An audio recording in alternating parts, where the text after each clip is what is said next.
Hindi, ano lang, ito na talaga tanong ko. Kasi kanina medyo traffic eh. Ano bang kalsada yung pinakaunang traffic?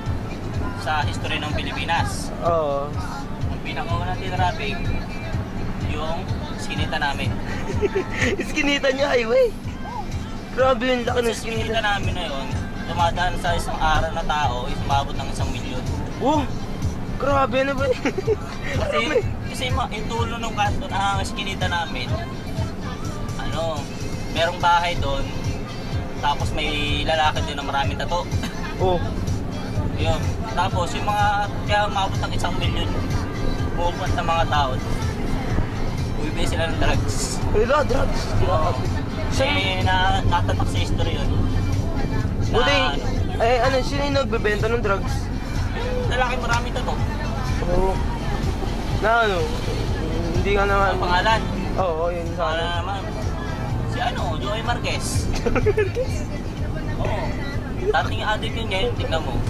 Dami niyong pera. Oo. Joey Marquez, adik pala yun. Dito na tayo. Oh. Dito pa tayo sa Antipolo.